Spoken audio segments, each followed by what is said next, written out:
Welcome back once again guys in our new vlog. और मेरी दुआ है कि आप लोग हमेशा खुश रहो, ठीक ठाक रहो। So we are finally back after very long time. तो चलते हैं अपने व्लॉग की तरफ, लेकिन उससे पहले आप लोगों से एक छोटी सी रिक्वेस्ट है मेरी।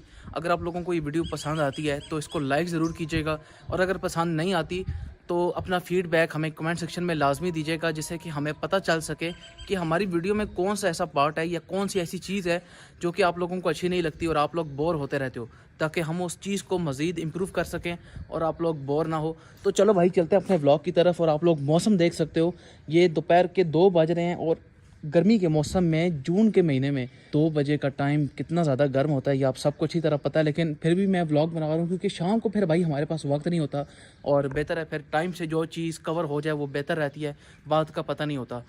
तो ये आप लोग देख सकते हो, थंबनेल देख के आप लोगों को पता चल गया होगा कि आज हम किस चीज़ के बारे में बात करने वाले हैं।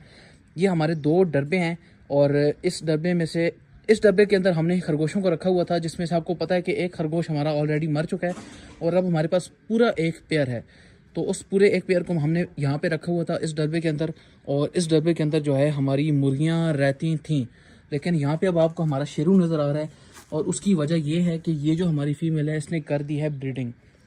इसने 5 बच्चे माशाल्लाह से दिए थे, लेकिन मुझे लेट पता चला है, जिसकी वजह से 2 बच्चे जो हैं वो मर चुके थे।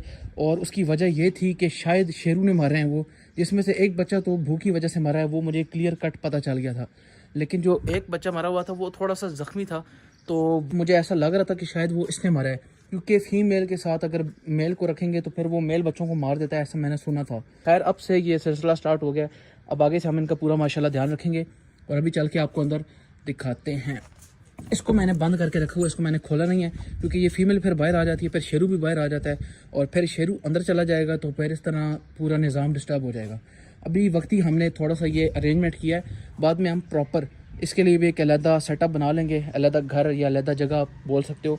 इस गंदगी वाली जगह पे इसको नहीं रहना पड़ेगा जहाँ मुर्गियाँ रहती हैं, और इसके लिए भी एक प्रॉपर सेटअप हो जाएगा, क्योंकि यहाँ पे अभी 3 खाने बने हुए हैं, लेकिन इसने सबसे आखिरी वाला कोना जाके चुना है, सबसे आखिरी वाला घर, तो उसमें इसने ब्रीडिंग कर दी। और अब ये जो 2 खाने थे ये खाली थे, तो इन दोनों के आगे फिर मैंने ये लकड़ी वाली जो फटियां थी ये रख दी थी, क्योंकि ये बच्चों वाले खाने में नहीं जा रही थी, इन दोनों के अंदर घुस जाती थी बार बार। तो जब से मैंने इसके अंदर रखा फिर अभी उधर ही जाती है, बच्चों को अच्छी तरीके से ये फीड करा लेती है, और अब माशाल्लाह वो काफी बड़े हो गए हैं यार। लेकिन मुझे पता इतना लेट चला, मैं हैरान हूँ। पहले मुझे पता चला, मुझे ऐसी समझ आई थी कि यार जो फीमेल है ये हमारी नेस्टिंग वगैरह कर रही है, काफी ज्यादा घास इकट्ठा करना शुरू हो गई थी अंदर, लेकिन फिर बीच में रुक गई थी। मैंने कहा शायद पता नहीं वैसे ही ये इकट्ठा कर रही है या बहुत बाद में जाके ये बच्चे देगी। लेकिन कुछ दिन पहले इसने एक ब्रीड कर दी, लेकिन मुझे कल पता चला, मैंने देखा है तो माशाल्लाह बच्चे काफी बड़े हो गए थे तब तक। माशाल्लाह ये आप लोग देख सकते हो, ये 2 सफेद सफेद आपको नजर आ रहे हैं, और एक वो कोने पे है, उसकी क्या कंडीशन है, बिल्कुल ही छुप गया जाके। थोड़ा सा हम ऐसे कर लेते हैं ताकि फीमेल को नजर तो आए कम से कम, और ये बिल्कुल जगड़ गया है वो रस्सियों में। थोड़ा सा हम इसको छुड़ा देते हैं, चलो ऐसे हो गया, ठीक है। बाय द वे गाइस आप लोग गर्मी देख सकते हो, इतनी ज़्यादा गर्मी है, और इस गर्मी में मेरा नहीं ख्याल वैसे रैबिट्स को ब्रीड करना चाहिए, और बहुत सारे लोग ब्रीडिंग करवाते भी नहीं हैं। लेकिन ये जो देसी खरगोश होते हैं इनको चूँकि हमने ऐसे माहौल में रखा हुआ होता है, जैसा कि लोगों ने मिट्टी में रखा होता है, कई लोगों ने घर में क्यारी होती है, खुला मैदान होता है, उसमें खुदाई करके तो खरगोशों को उधर छोड़ देते हैं, या खुद खुदाई करके इनको छोड़ देते हैं, तो या खरगोशों को छोड़ देते हैं, आगे से ये खुद खुदाई कर लेते हैं। तो अगर देसी खरगोश मिट्टी में ब्रीडिंग करता है तो वहाँ तो ये पल जाते हैं, लेकिन अगर ऐसी जगह पे ये ब्रीडिंग करेगा जैसे ये सीमेंट वाले मकान है और अंदर, तो फिर यहाँ पे ये बहुत मुश्किल से सर्वाइव करते हैं। लेकिन चूंकि मैंने सेटअप ऐसा बनाया हुआ है कि गर्मियों में ये सारा जो हीट है वो सारी ये छत अब्जॉर्ब कर लेता है, और अंदर से वो जो हमारा डब्बा है वो ठंडा रहता है, तो इसलिए खरगोश पल गए हैं, वरना गर्मियों में ब्रीडिंग मुश्किल होती है। यानी कि खरगोशों की अक्सर जो ब्रीड है वो ज़ाया ही हो जाती है, मुझे पता है इस चीज़ का, क्योंकि हमने फार्म हाउस पे पहले काफ़ी ज़्यादा रखे थे। लेकिन अब ये आप लोग देख सकते हो कि ये देसी खरगोश हैं, और ये भी मिथ ख़त्म हो गई है कि ये जो देसी होते हैं ये मिट्टी के अलावा कहीं पे भी ब्रीडिंग नहीं करते। तो ये आप लोग देख सकते हो ये देसी हैं, वो आप लोगों को साफ नज़र आ रहा है, कोई न्यूजीलैंड, कोई अंगोरा, कोई फ्लैमिश कुछ भी नहीं है, वो देसी है। ये भी देसी है, प्योर देसी है, और इसने ऐसे सीमेंट वाले मकान के अंदर ब्रीडिंग कर दी है। केजेस में भी ये ब्रीडिंग कर लेते हैं, और केजेस में भी ब्रीडिंग ली हुई है, मैंने खुद एक्सपीरियंस है मेरा, और सीमेंट वाले मकान में भी इसने कर दिया है, मिट्टी में भी कर लेते हैं। तो ये मिथ खत्म हो गई है कि जो रैबिट्स हैं वो सिर्फ मिट्टी में ब्रीडिंग करते हैं, ऐसा कुछ भी नहीं है। और यहाँ पे फिलहाल मैंने सोलर प्लेट के नीचे पानी रखा हुआ है, क्योंकि यहाँ पे प्रॉपर छाँव होती है, तो ये एक वाइड जगह पूरे छत पे जहाँ ऐसा नहीं होता कि कभी छाँव आ रही है कभी धूप आ रही है। यहाँ पे हर वक्त छाँव होती है, तो इसलिए मैंने यहाँ पे इनका पानी रखा हुआ ताकि पानी कम अज़ कम इनका हर वक्त मौजूद रहे। और वक्तन फ़वक्तन मैं यहाँ पे चक्कर लगाता रहता हूँ ताकि इनकी पानी की कमी यहाँ पे बिल्कुल भी ना हो, मुर्गियों के लिए भी और खरगोशों के लिए भी। तो इसका भी प्रॉपर पानी पड़ा हुआ होता है, मिट्टी वाले बर्तन में ठंडा रहता है। और इसका मैं भरता हूँ लेकिन ये गिरा देता है, ये बहुत शरारती हुआ है। इसको मैंने देखो पट्ठे भी डाले हैं और इसने वो भी नहीं खाए, और फिर मुर्गियों ने आके ख़राब कर दी, सारे बिखेर दिए। यहाँ पे आप लोग देख सकते हो। तो ये लो यार, ये तुम खाओ, जल्दी से फिनिश करो इसे। ये बहुत शरारती हो गया हमारा शेरू। इसका पानी भी ख़त्म हुआ पड़ा हुआ है, तो पानी जल्दी से इसका चेंज कर लेते हैं।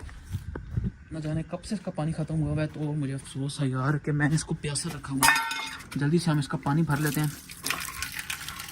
और ठंडा पानी आने में भी काफ़ी ज़्यादा टाइम लगेगा, जैसा कि आपको पता है गर्मियों का सीज़न है, वो टॉप पे टंकी लगी हुई है, तो उस टंकी में से पानी आता है। तो ये जो हीट वेव है डायरेक्ट टंकी में पड़ती है, जिसकी वजह से टंकी भी बहुत सख्त गर्म है। अब पानी कुछ नॉर्मल हो गया है, इसको हम रैबिट को दे देते हैं। नहीं है, थोड़ा सा गर्म है, लेकिन यह है कि थोड़ी देर अगर पड़ा रहा तो ठंडा हो जाएगा यहाँ पे। और ये जगह कितनी ज़्यादा गंदी हुई है, आपको याद होगा पुराने व्लॉग्स में कितनी साफ़ सुथरी होती थी, और दूसरे तीसरे दिन बाद हम इसकी सफाई करते थे।